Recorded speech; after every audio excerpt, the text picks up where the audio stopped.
अस्सलामुअलैकुम, welcome to my YouTube channel smart learning. Second year English की unit number 6 एक poem है if, जो कि पोएट रुडयार्ड किपलिंग ने लिखी है।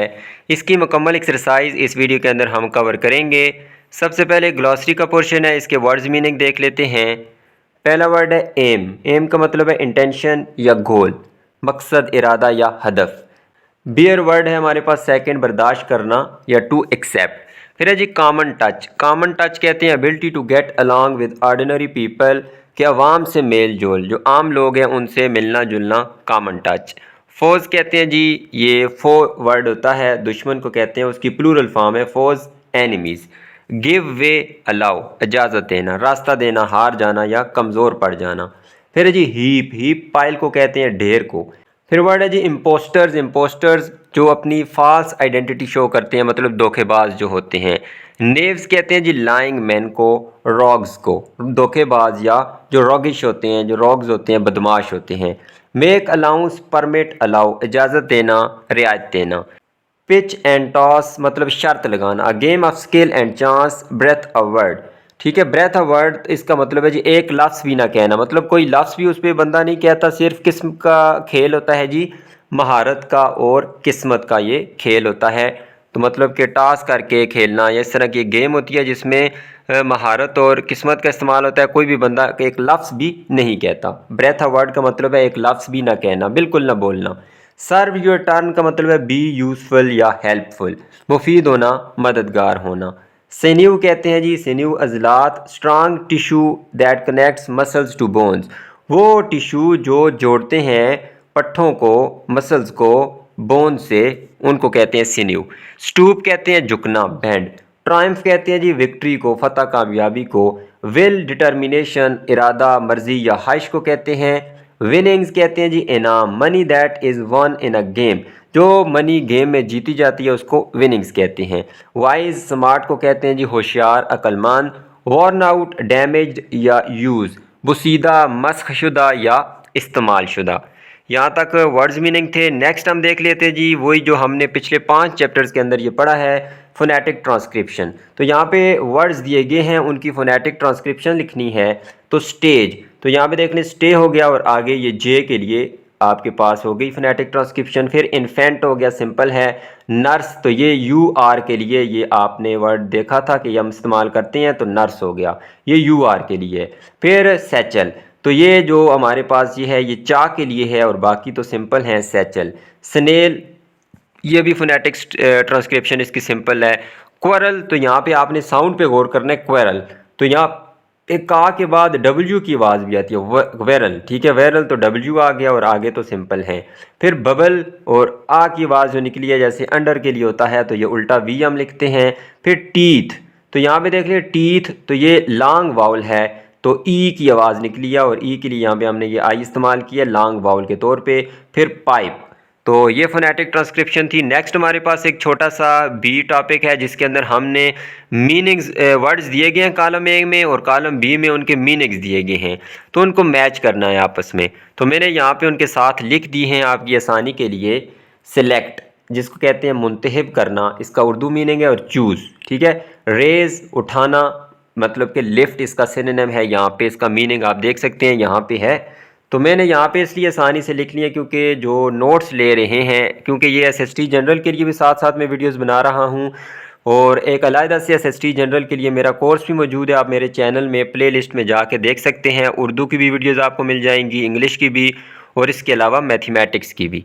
और अगर आप नोट्स परचेज़ करना चाहते हैं तो मैं यहाँ पर अपना व्हाट्सएप नंबर दे दूँगा। तो 500 रुपीज़ चार्जेज़ हैं, जो पे करके आप PDF पे नोट्स ले भी सकते हैं। फिर है जी एक्यूरेट, करेक्ट या राइट। एबल, काबिल को कहते हैं कैपेबल या क्वालिफाइड। कंसिडरेट कहते हैं जी ख्याल रखने वाला, कदरदान। थाटफुल या केयरिंग। डिवाइड, जुदा करना, तकसीम करना, जिसका मीनिंग सेपरेट या स्प्लिट। अपेरेंट कहते हैं जी जाहिर या वाज़ेह, तो ऑब्वियस। एक्सेप्शनल, गैर मामूली, रिमार्केबल और आउटस्टैंडिंग, इसके मीनिंग्स हैं। बिजी, मसरूफ़ को कहते हैं एक्टिव या ऑक्युपाइड। ब्रेव, बहादुर को कहते हैं बोल्ड या करेजस। फिर क्लैरिफाई, वजाहत करना, एक्सप्लेन या सिंप्लीफाई। एड कहते हैं जी मदद करना, हेल्प या असिस्ट। डिमिनिश कहते हैं डिमिनिश, कम करना। ठीक है, लेसन या डिक्रीज। कन्वीनियंट कहते हैं आसान या मौजू, तो हैंडी या यूज़फुल इसका मीनिंग हो सकता है। बेनिफिशियल कहते हैं जी मुफायदामंद, हेल्पफुल या यूज़फुल। अप्रूव मंजूर करना, एक्सेप्ट या इंडोर्स। फिर कॉन्शियस कहते हैं बाशऊर या होश में, ठीक है, अवेयर, होश में होना, आगाह होना। ब्रीफ मुख्तसर को कहते हैं जी शॉर्ट। ऑथेंटिक कहते हैं असली को, रियल या जेन्युइन। एवरेज मामूली, तो नॉर्मल या ऑर्डिनरी, मामूली या औसत जो होता है उसको कहते हैं एवरेज।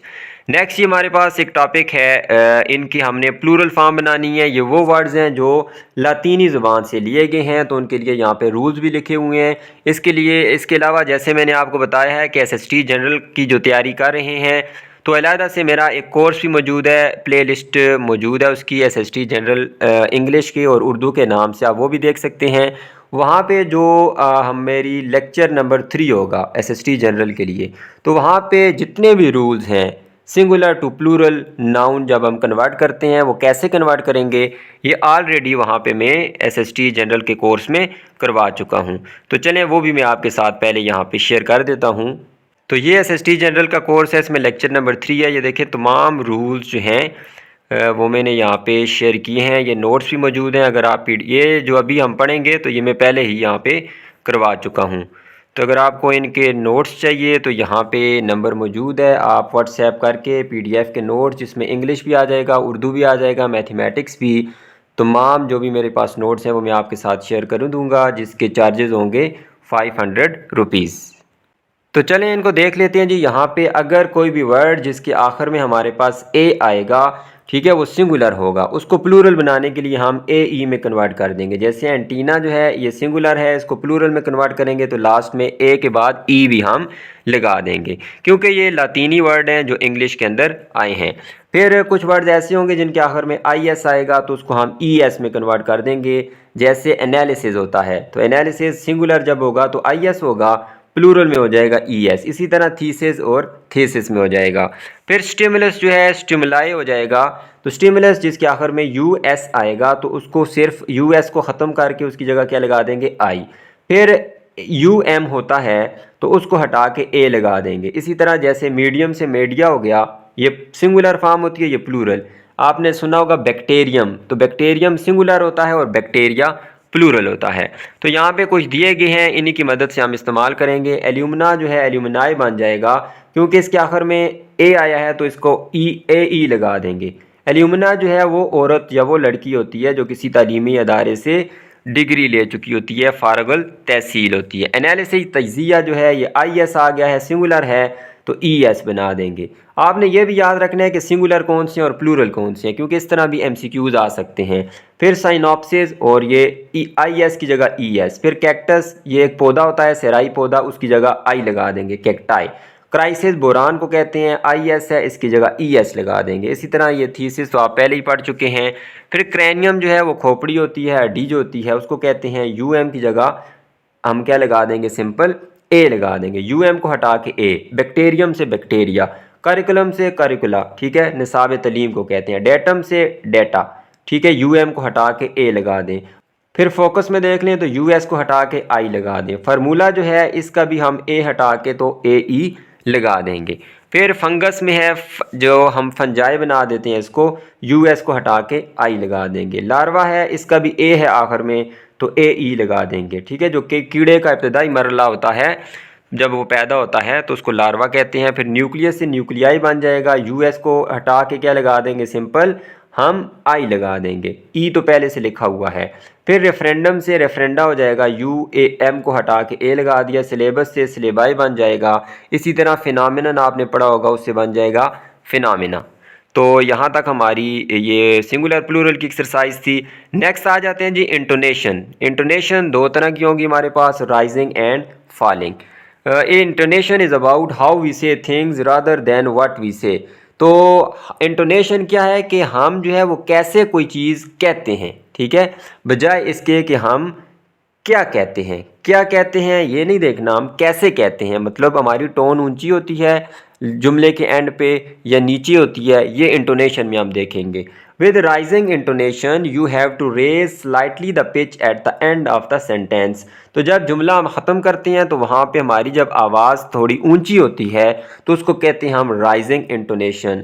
जब जुमले के एंड पे हमारी जो आवाज़ है वो हल्की सी नीचे हो जाती है तो उसको कहते हैं फॉलिंग इंटोनेशन। तो दो तरह की इंटोनेशन हम यहाँ पे पढ़ेंगे, और एक जब जुमले का एंड पे आवाज़ ऊंची करें राइजिंग हो जाएगा, जब नीचे करें डाउन अ बिट तो उसको कह देंगे हम फॉलिंग इंटोनेशन। तो हम फॉलिंग इंटोनेशन कहाँ कहाँ इस्तेमाल करते हैं पहले ये देख लेते हैं। स्टेटमेंट होगी, जब कोई हमारे पास सिंपल स्टेटमेंट होगी, कोई डिक्लेरेटिव सेंटेंस होगा तो वहाँ पे हम फॉलिंग इंटोनेशन यूज़ करते हैं। WH क्वेश्चन जो होते हैं, जैसे वेयर डू यू लिव, जहाँ पे हम किसी चीज़ की इंफॉर्मेशन लेते हैं, वेयर, वाई, हाउ, ये जितने भी WH क्वेश्चन हैं, ठीक है, उनमें भी हम फॉलिंग इंटोनेशन यूज़ करते हैं। कमांड या इन्विटेशंस, जैसे कोई हुक्म देते हैं, कोई ऑर्डर देते हैं, सिट डाउन, कम हेयर, ठीक है, डोंट स्मोक, इस तरह जब भी कोई कमांड देते हैं या किसी को इनवाइट करते हैं, come to my house tomorrow, तो आखिर में जब जुमले का हम एंड करते हैं तो हमारी जो इंटोनेशन होती है या जो हमारी पिच होती है वो हल्की हो जाती है। फिर जी एक्सक्लेमेशन, कोई भी एक्सक्लेमेटरी सेंटेंस हो, जैसे व्हाट अ ब्यूटीफुल डे, तो एंड में हम अपनी आवाज़ को स्लो कर देते हैं, इसमें आपके पास एक्सक्लेमेशन मार्क भी मौजूद होगा, वहाँ भी हम फॉलिंग इंटोनेशन का इस्तेमाल करेंगे। फिर अल्टरनेटिव क्वेश्चन, ये देखें क्वेश्चन की टाइप्स भी आपने यहाँ पे सीख ली हैं। ऊपर WH क्वेश्चन है जिसमें WH वर्ड आता है शुरू में।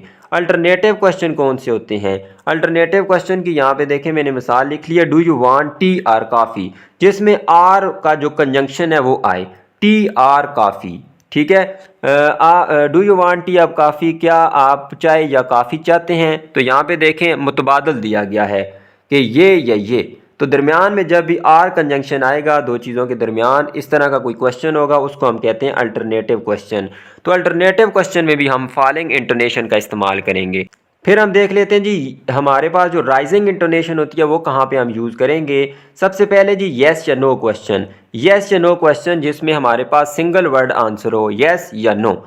ये ऊपर वाले थे WH क्वेश्चन जिसमें हमें पूरा जुमला बयान करना पड़ता है, पूरी हालत बतानी पड़ती है। वेयर डू यू लिव, तो हम पूरा बताएंगे हम कहाँ रहते हैं। और ये जो येस या नो क्वेश्चन होते हैं ये हमारे पास किससे इस्तेमाल होते हैं जी, कोई भी ऑक्सिलरी वर्ब होता है उससे शुरू होते हैं, जिसमें हेल्पिंग वर्ब भी आ सकते हैं, मॉडल वर्ब भी आ सकते हैं। तो आर यू हैप्पी, हैप्पी, क्या तुम खुश हो, तो येस या नो। तो अगर इस तरह का कोई क्वेश्चन हुआ तो वहाँ पे राइजिंग इंटोनेशन होगी। फिर ऑफर्स जो होती हैं, would you like some tea, जब आप किसी को ऑफर करते हैं, कैन आई हेल्प यू, तो वहाँ पे भी राइजिंग इंटोनेशन होगी, हम आवाज़ को आखिर में ऊंचा करेंगे। फिर इनुमरेशन, जहाँ पे हमारे पास लिस्ट होती है, फहरिस्त होती है, जैसे I bought apples, bananas and oranges, तो ये देखें एक लिस्ट आ गई हमारे पास, तो वहाँ भी हमारे पास कौन सी इंटोनेशन होगी, राइजिंग इंटोनेशन। तो ये कुछ यहाँ पे हमारे पास निशानियाँ थी, इसके पास एक्सरसाइज है, इसका इस्तेमाल करके हम यहाँ पे इसको सॉल्व करेंगे। एक नया क्वेश्चन की टाइप है रिटोरिकल क्वेश्चन, ये यहाँ पे दिया तो नहीं गया था लेकिन इसको भी देख लें। रिटोरिकल क्वेश्चन जिसको हम तकरीरी सवाल कहते हैं या हतीबाना सवाल, मतलब वैसे हमारे सवाल का मकसद होता है कि हम कोई जवाब तलब करते हैं, लेकिन ऐसा सवाल जो जवाब तलब करने के लिए नहीं पूछा जाता बल्कि असर अंगेज़ी के लिए पूछा जाता है, हैरत के लिए पूछा जाता है, ठीक है, तो उसको कहते हैं rhetorical question. Who does not want to be happy, कौन खुश नहीं होना चाहता। अब ये देखें हालांकि ये हमारे पास एक क्वेश्चन की तरह लग रहा है लेकिन इसका मतलब क्या है, who does not want to be happy, कौन खुश नहीं होना चाहता। तो अब इसका हमारा कहने का मकसद ये नहीं है कि हम किसी से कोई सवाल कर रहे हैं, सिंपल हमारे पास एक जो है ना ये असर अंगेज़ी के लिए सवाल है, तो इस वजह से इसको कहेंगे रिटोरिकल क्वेश्चन। इस तरह के क्वेश्चन यहाँ पे आएंगे, इस वजह से मैंने साइड पे मेंशन कर दिया है। तो यहाँ पे देख लें जी यू ऑलरेडी, ये एक्सक्लेमेशन है, तो फॉलिंग इंटोनेशन जो पीछे हम पढ़ के आए हैं। You should not have, statement है simple, falling intonation. It is unbelievable, exclamation है, falling intonation. That is not very nice, exclamation है, falling intonation. I don't think I will, ठीक है, तो यहाँ पे देख लें ये स्टेटमेंट है, ये भी falling intonation. How could you, यहाँ पे इन तीनों जुमलों का आपने देखना है, हाउ कुड यू, ठीक है, कैसे कर सकते हो, तुम कैसे कर सकते हो। अब ये देखें ये हालांकि हमारे पास क्वेश्चन है लेकिन कोई हम किसी से सवाल नहीं पूछ रहे, हाउ कुड यू, तुम कैसे कर सकते हो, ये रिटोरिकल क्वेश्चन है, तकरीरी सवाल है, कोई हम किसी से जवाब तलब नहीं कर रहे। तो यहाँ भी हमारे पास फॉलोइंग इंटोनेशन ही है, हाउ कुड यू। ठीक है, एक तरह से आप अगर इसको देखें तो ये WH वर्ड भी आए हैं इसके अंदर, लेकिन है ये रिटोरिकल क्वेश्चन और है भी यहाँ पे फॉलोइंग इंटोनेशन, लास्ट में हमारी पिच डाउन होती है। फिर 7 नंबर है why should I tell you. तो यहाँ पे राइजिंग इंटोनेशन आती है why should I tell you, लेकिन हम जो इंटोनेशन पढ़ते हैं वो एंड ऑफ अ सेंटेंस, जुमले के एंड पे कौन सी इंटोनेशन है, तो जुमले के एंड पे है वो फॉलोइंग इंटोनेशन है। ये भी रिटोरिकल क्वेश्चन है क्योंकि इसमें भी कोई हम सवाल नहीं पूछ रहे, सिंपल हम कह रहे हैं कि why should I tell you, मैं जो है तुम्हें क्यों बताऊं, या सॉरी मुझे तुम्हें क्यों बताना चाहिए। इसमें जो है हम कोई सवाल पूछ नहीं रहे, तो इस वजह से ये भी रिटोरिकल क्वेश्चन है और फॉलोइंग इंटोनेशन। फिर है यू मस्ट बी जोकिंग, ये भी एक्सक्लेमेटरी है, फॉलोइंग हो गया। सो व्हाट, तो फिर क्या, तो यहाँ पे ये भी रिटोरिकल क्वेश्चन है क्वेश्चन लेकिन हम आंसर नहीं कर रहे, तो फिर क्या, तो ये भी रिटोरिकल क्वेश्चन है।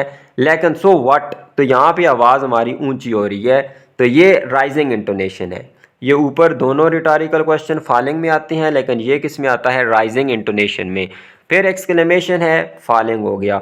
फिर हमारे पास जी 11 नंबर है you know best don't you. तो ये देख लें जी, ये एक टैग क्वेश्चन आ गया। Tag question, you know best तुम बेहतर जानते हो, डोंट यू क्या नहीं जानते। तो टैग क्वेश्चन अगर पहले से में कोई पॉजिटिव बात है दूसरे में नेगेटिव होती है, तो यहाँ पे टैग क्वेश्चन भी येस या नो क्वेश्चन में आते हैं, तो इस वजह से ये कौन सी इंटोनेशन होगी, राइजिंग। ठीक है, येस या नो क्वेश्चन में rising. How do you do, ये WH क्वेश्चन है, falling intonation. How long have you been building flats, ये भी WH क्वेश्चन है, ये भी फॉलोइंग इंटोनेशन में आएगा। फिर can I see one of your flats, तो ये देख लें ऑक्सिलरी वर्ब आ गया, मॉडल वर्ब आ गया है। Can I see one of your flats, तो यहाँ पे आंसर येस या नो में आ रहा है कि क्या मैं आपके जो फ्लैट्स हैं उनमें से एक देख सकता हूँ, आप येस या नो कहेंगे, तो यहाँ पे भी राइजिंग इंटोनेशन होगी। इज दिस योर फ्लैट, क्या ये आपका फ्लैट है, यहाँ भी येस या नो क्वेश्चन है, तो ये भी इंटोनेशन किस में आएगी, येस या नो में। नेक्स्ट हमारे पास लास्ट एक्सरसाइज है noun phrases. Noun phrases, noun क्या है जी, किसी भी चीज़ का नेम होता है जो कहाँ पे आता है, सब्जेक्ट के तौर पे भी आ सकता है, ऑब्जेक्ट के तौर पे भी आ सकता है, ऑब्जेक्ट ऑफ प्रीपोजिशन भी आ सकता है, डायरेक्ट ऑब्जेक्ट और इनडायरेक्ट ऑब्जेक्ट में भी आ सकता है, मैं नाउन की बात कर रहा हूँ, और सब्जेक्ट के कॉम्प्लीमेंट पे भी तौर पे भी आ सकता है। जैसे ही इज़ अ डॉक्टर, तो वहाँ पे वो डॉक्टर क्या होगा, सब्जेक्ट का कॉम्प्लीमेंट। अब हम बात करते हैं नाउन फ्रेज़ की। नाउन फ्रेज़ जो है वो दो या दो से ज़्यादा अल्फाज पे मुश्तमिल होगा, ग्रुप ऑफ वर्ड्स होगा जो सेम काम करेगा नाउन का। अब आपने याद रखना है कि 5 जगह पे नाउन फ्रेज़ आ सकती है। 5 कौन कौन से फंक्शन हो सकते हैं उसके जी, ये फंक्शन आपने याद रखने हैं। सबसे पहले वो सब्जेक्ट के तौर पे इस्तेमाल हो सकता है, जुमले के शुरू में सब्जेक्ट के तौर पे, वर्ब से पहले। दूसरा, वर्ब का ऑब्जेक्ट, जिसको हम सिंपल ऑब्जेक्ट कहते हैं, ऑब्जेक्ट के तौर पे इस्तेमाल हो सकता है। तीसरा जो है वो ऑब्जेक्ट ऑफ प्रीपोजिशन, मतलब प्रीपोजिशन के बाद, जैसे यहाँ पे हम मिसाल पढ़ेंगे, ये देख लें जी, यहाँ पे विद हर ओल्ड सिस्टर, ये ऑब्जेक्ट ऑफ प्रीपोजिशन होगा, तीसरा हो गया। चौथा, सब्जेक्ट का कॉम्प्लीमेंट, सब्जेक्ट का कॉम्प्लीमेंट होगा, तो वहाँ पे भी इस्तेमाल होगा, जैसे ये है, they are both excellent teachers. तो कॉम्प्लीमेंट कब होता है, जब वो लिंकिंग वर्ब के बाद आता है। ये सब्जेक्ट हो गया, ये लिंकिंग वर्ब है, और उसके बाद ही हमारे पास कॉम्प्लीमेंट है जो कि एक नाउन फ्रेज है। और पांचवा जो हमारा फंक्शन होगा, कभी कभार जुमले के वर्ब जो है वो उसके 2 ऑब्जेक्ट आते हैं। एक होता है इनडायरेक्ट ऑब्जेक्ट जो पहले आता है, दूसरा होता है डायरेक्ट ऑब्जेक्ट। जैसे मैं अगर सिंपल अगर आपको जुमला दूं, ही गैव मी अ गिफ्ट, उसने मुझे गिफ्ट दिया, तो यहाँ पे देख लें 2 ऑब्जेक्ट है हमारे पास, एक ये मी मुझे जो कि इनडायरेक्ट ऑब्जेक्ट है, और दूसरा डायरेक्ट ऑब्जेक्ट है। ये कैसे पता चलता है आपको पहले भी बता चुका हूँ, जो SST जनरल की तैयारी कर रहे हैं कोर्स के अंदर हमने इसको किया था। अगर आपको आंसर मिले जी व्हाट, क्या दिया है, तो वो होगा डायरेक्ट ऑब्जेक्ट, क्या दिया है, गिफ्ट। और अगर आंसर आ जाए जी टू होम, किसको दिया है, तो उसका आंसर मिल रहा है हमें जी मुझे, तो ये इनडायरेक्ट ऑब्जेक्ट है। तो यहाँ पे अगर डायरेक्ट ऑब्जेक्ट होगा तो उसके तौर पे भी नाउन फ्रेज इस्तेमाल हो सकती है। सिंपल सी मिसाल यहाँ पे हमारे, she gave him a big sweet piece of cake, उसने दिया हिम उसे, ये हमारे पास इनडायरेक्ट ऑब्जेक्ट है, और ये पूरा हमारे पास डायरेक्ट ऑब्जेक्ट है जो कि एक नाउन फ्रेज़ है। तो नाउन फ्रेज़ के ये 5 फंक्शन होंगे, ठीक है, इनके तौर पे कहीं ना कहीं यूज़ होगी। अब देख लेते हैं जी इनकी एग्जांपल्स। अब आप देखें जी, I hope to stand first in the class, ये सब्जेक्ट है, ये वर्ब है और ये इस वर्ब का ऑब्जेक्ट है। और हालांकि ये एक इन्फिनेटिव फ्रेज़ है। इन्फिनेटिव फ्रेज़ आपने फर्स्ट ईयर में पढ़ा है कि जो इन्फिनेटिव फ्रेज़ होती है वो 3 तरह के काम करती है, या तो नाउन के तौर पे काम आती है, या एडजेक्टिव के तौर पे फंक्शन करती है, या एडवर्ब के तौर पे। तो यहाँ पे ये नाउन फ्रेज़ एक नाउन के तौर पे काम कर रही है। तो सॉरी, इन्फिनेटिव फ्रेज़ एक नाउन फ्रेज़ के तौर पे काम कर रही है। नेक्स्ट देख ले, he wish to talk to his teacher, ये भी इन्फिनेटिव फ्रेज़ है, लेकिन यहाँ पे कौन सी फ्रेज़ हो गई, नाउन फ्रेज़, क्योंकि ये इसका ऑब्जेक्ट है, वर्ब के बाद आया है। फिर यहाँ पे देख लें, ये भी वांटेड है, और व्हाट ही वांटेड टू पे बैक एवरी पेनी ही ओड, तो ये पूरी हमारे पास क्या है जी, एक इन्फिनेटिव फ्रेज़ है। और इन्फिनेटिव फ्रेज़ यहाँ पे किसके तौर पे काम कर रही है, नाउन फ्रेज़ के तौर पे और ऑब्जेक्ट के तौर पे। फिर यहाँ पे देख ले जी, horses prefer living in dark stables, तो ये हमारे पास एक जेरेंड फ्रेज़ है। जेरेंड फ्रेज़ जेरेंड से शुरू होती है। जेरेंड क्या होता है, वर्ब की फर्स्ट फॉर्म और उसके आगे ING लगा दें तो वो जेरेंड बन जाएगा। तो ये पूरी जेरेंड फ्रेज़ है जो कि एक नाउन फ्रेज़ के तौर पे काम कर रही है, क्योंकि ये एक ऑब्जेक्ट है। ये वर्ब हुआ और ये उसका क्या हो गया, ऑब्जेक्ट हो गया। फिर देख लें जी, ये वर्ब है ट्राइड और ये उसका ऑब्जेक्ट है। ये भी एक इन्फिनेटिव फ्रेज़ है। इन्फिनेटिव फ्रेज़ टू से स्टार्ट होगी और उसके बाद वर्ब की फर्स्ट फॉर्म आएगी। इन्फिनेटिव फ्रेज़ जो कि यहाँ पे ऑब्जेक्ट के तौर पे काम कर रही है और एक नाउन फ्रेज़ होगी। फिर देख लें जी, डोंट टच दोज बुक्स, तो टच इसमें नहीं आएगा क्योंकि टच तो वर्ब है और ये आगे नाउन फ्रेज़ है और ये भी ऑब्जेक्ट के तौर पे काम कर रही है, इस वर्ब का ऑब्जेक्ट है। इसमें दोज डिटर्मिनर हो गया और बुक्स क्या हो गया, नाउन हो गया। She came with her old sister, ये ऑब्जेक्ट ऑफ प्रीपोजिशन है। ये देखें, ये सब्जेक्ट, ये वर्ब, ये प्रीपोजिशन, और प्रीपोजिशन के बाद ये आ गई हमारे पास एक नाउन फ्रेज़ जिसमें सिस्टर नाउन है, ओल्डर ये हमारे पास एडजेक्टिव, और हर जो है ये भी एडजेक्टिव ही है, पोजेसिव एडजेक्टिव, लेकिन इसको हम यहाँ पे डिटर्मिनर कहेंगे।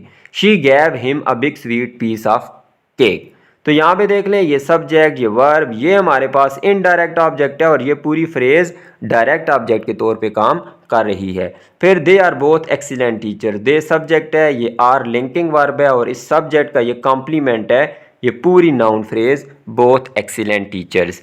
तो नेक्स्ट हमारे पास ही यहाँ पे बताया गया है कि जो नाउन फ्रेज होती है उसके अंदर हेड वर्ड जो होता है वो नाउन होता है, कभी कभी प्रोनाउन भी हो सकता है। ये देखें, ये हेड वर्ड है सिस्टर, नाउन है, उससे पीछे जो है वो उसके वर्ड्स होंगे जो उसको डिस्क्राइब कर रहे होंगे, हर, ओल्डर। फिर यहाँ पे देख लें, अ पीस ऑफ केक, ये हेड वर्ड नाउन, ये हेड वर्ड नाउन, पीछे जो है हमारे पास कोई भी आर्टिकल, कोई डिटर्मिनर, कोई एडजेक्टिव हो सकते हैं। फिर यहाँ पे देख लें जी, कभी कभार ऐसा होता है कि हेड वर्ड नाउन फ्रेज में प्रोनाउन भी हो सकता है। ये वन, अ बिग वन में ये वन प्रोनाउन है, ये वन प्रोनाउन है, तो यहाँ पे ये प्रोनाउन है, तो ये आप देख सकते हैं। मज़ीद हम चले जाते हैं जी एक्सरसाइज पे, क्योंकि वीडियो भी काफ़ी लंबी हो गई है और सिंपल इसको अब देखते जाते हैं। नाउन फ्रेजेस कौन कौन सी हैं, तो ये सब्जेक्ट के तौर पे आई है, द विकेड मैन, ये सब्जेक्ट के तौर पे इस्तेमाल हुई है, नाउन फ्रेज, हेड वर्ड इसमें नाउन है। फिर loves getting poor people into troubles, ये देखें ये जेरेंड आ गया है, तो जेरेंड फ्रेज भी नाउन फ्रेज होती है और ये किसके तौर पे फंक्शन कर रही है, ऑब्जेक्ट के तौर पे। ये वर्ब है, ये इसका सब्जेक्ट है और ये इसका ऑब्जेक्ट है। फिर है जी, he hates having to punish his servants, ये वर्ब है और ये इसका ऑब्जेक्ट है, तो मतलब ये वर्ब का ऑब्जेक्ट हो गया, ये भी noun phrase. He refuse to answer my question, ये हमारे पास इन्फिनेटिव फ्रेज है जो कि इस वर्ब का ऑब्जेक्ट है और ये भी हमारे पास क्या हो गया, नाउन फ्रेज हो गई। फिर यहाँ पे दो नाउन फ्रेजेज हैं, एक द बॉय, दो वर्ड्स भी होंगे वो भी नाउन फ्रेज बन जाएगी, बेशक उसके पहले आर्टिकल लगा हो। ये सब्जेक्ट के तौर पे आ गई और ये हमारे पास एक जेरेंड फ्रेज है, एक ये जेरेंड से स्टार्ट हुई है और ये भी नाउन फ्रेज होगी क्योंकि ये इस वर्ब का ऑब्जेक्ट है। फिर जी अच्छा, ये जो मैंने आपको 5 जगह बताई हैं, इनकी जगह पे जो भी होंगे ग्रुप ऑफ वर्ड्स, इन 5 जगहों पे जो यहाँ पे हमने पढ़े हैं, तो वहाँ पे वो नाउन फ्रेज बन जाएगी खुद ब खुद। नेक्स्ट है जी हमारे पास द एक्यूज्ड, ये हमारे पास सब्जेक्ट हो गया और ये हमारे पास इन्फिनेटिव फ्रेज है जो कि ऑब्जेक्ट का काम कर रही है, ये भी नाउन फ्रेज होगी। I dislike having to punish my kids, ये तो ये ऊपर भी हम देख चुके हैं, ये भी हमारे पास ऑब्जेक्ट है, इस वर्ब का ऑब्जेक्ट है ये जेरेंड फ्रेज जो कि नाउन फ्रेज का भी काम कर रही है। फिर यहाँ पे देख लें, ये भी हमारे पास वर्ब है हेट, उसके बाद ये हमारे पास ऑब्जेक्ट आ गया है ये इन्फिनेटिव फ्रेज और ये भी नाउन फ्रेज के तौर पे काम कर रही है। फिर है जी आई विल हेट, अच्छा ये तो हो गया है। To write such a rubbish, ये पूरा हमारे पास सब्जेक्ट है, उसके बाद वर्ब आ गया है लिंकिंग वर्ब, तो ये हमारे पास है इन्फिनेटिव फ्रेज क्योंकि ये इन्फिनेटिव से स्टार्ट हुई है और किसके तौर पे काम कर रही है, नाउन के तौर पे, सब्जेक्ट के तौर पे, ये भी नाउन फ्रेज है। फिर प्रॉमिस्ड ये वर्ब है, उसके बाद ये हमारे पास ये भी है इन्फिनेटिव फ्रेज और किसके तौर पे काम कर रही है, ऑब्जेक्ट के तौर पे, ये भी नाउन फ्रेज होगी। फिर वर्ब है, वर्ब के बाद फिर आ गया हमारे पास इन्फिनेटिव फ्रेज, ये भी ऑब्जेक्ट के तौर पे काम कर रही है, ये भी नाउन फ्रेज होगी। फिर you are doing such a thing, तो यहाँ पे देख लें जी ये हमारे पास सब्जेक्ट के तौर पे काम कर रही है, ये पूरा सब्जेक्ट है। फिर वर्ब आएगा और फिर हमारे पास ऑब्जेक्ट आएगा। ये अब ऑब्जेक्ट क्या है, प्रोनाउन है, ये वर्ब हो गया और ये पूरी फ्रेज किसके तौर पे काम कर रही है, सब्जेक्ट के तौर पे। He is such a kind man, तो ये पूरी जो फ्रेज़ है ये नाउन फ्रेज़ है और ये इस सब्जेक्ट का कॉम्प्लीमेंट है, इस सब्जेक्ट के बारे में बात हो रही है। ही, वो, इज़ इसमें लिंकिंग वर्ब है। अब याद रखना है कि जो भी कॉम्प्लीमेंट होता है वो हमेशा लिंकिंग वर्ब के बाद आता है, इसको प्रेडिकेटिव भी कहते हैं या नॉमिनेटिव भी कहते हैं। They are in the back garden, तो ये दे हो गया आर और ये प्रीपोजिशन हो गया और प्रीपोजिशन के बाद जो हमारे पास आ गई है ये भी नाउन फ्रेज़ है और ये ऑब्जेक्ट ऑफ प्रीपोजिशन है, इस प्रीपोजिशन का ऑब्जेक्ट है। तो यहाँ तक हमारी ये एक्सरसाइज थी यूनिट नंबर 6 की। अगर वीडियो अच्छी लगी है तो इसको लाइक कर दें, चैनल को सब्सक्राइब कर दें। अल्लाह हाफिज़।